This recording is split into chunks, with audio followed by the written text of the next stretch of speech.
નમસ્કાર દર્શક મિત્રો, હું છું બાબા સૈયદ. વિજાપુરની ખબરમાં આપનું સ્વાગત છે. વિજાપુર તાલુકાના ટેચાવા ગામની નજીક હાઈવે પર ભયાનક અકસ્માત, 2ના મોત, 1 ઘાયલ.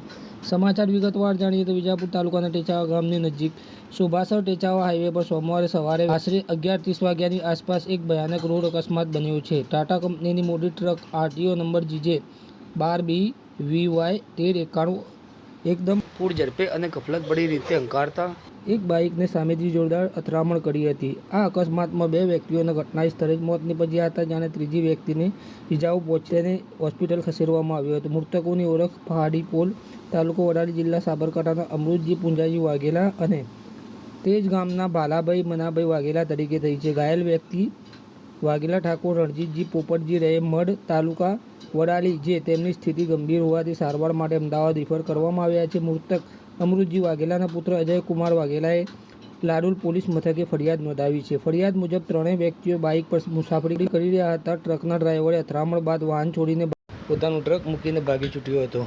અકસ્માતના સમાચાર મળતા જ મૃતકોના પરિવારજનો અને સ્થાનિકો ઘટના સ્થળે દોડી આવ્યા હતા. વડનગર સિવિલ હોસ્પિટલમાં મૃતદેહોને પોસ્ટમોર્ટમ કરવામાં આવ્યું હતું. ત્યારબાદ પરિવારજનોને સોંપવામાં આવ્યા હતા. પોલીસે અકસ્માતની તપાસ શરૂ કરી છે અને ટ્રક ડ્રાઈવરની શોધમાં તપાસ હાથ ધરવામાં આવી રહી છે. આરોપી વિરુદ્ધ ભારતીય નાગરિક સુરક્ષા સંહિતાની વિવિધ કલમો હેઠળ કેસ નોંધીને આગળની તપાસ હાથ ધરવામાં આવેલ છે. આ ઘટનાથી આસપાસના વિસ્તારોમાં શોકની લાગણી છવાઈ ગઈ છે. સ્થાનિકો હાઈવે પર વાહનોની અત્યંત ઝડપ અને ટ્રાફિક નિયમોના ઉલ્લંઘનને લઈને ચિંતા વ્યક્ત કરી રહ્યા છે. આવા સમાચાર અપડેટ લઈને અમે ફરીથી મળતા રહીશું. ત્યાં સુધી આપણી વિજાપુરની ખબર યુટ્યુબ ચેનલને લાઇક કરો, સબસ્ક્રાઈબ કરો, શેર કરો. ખાસ કરીને આપના મિત્રોને કહો સબસ્ક્રાઈબ કરો.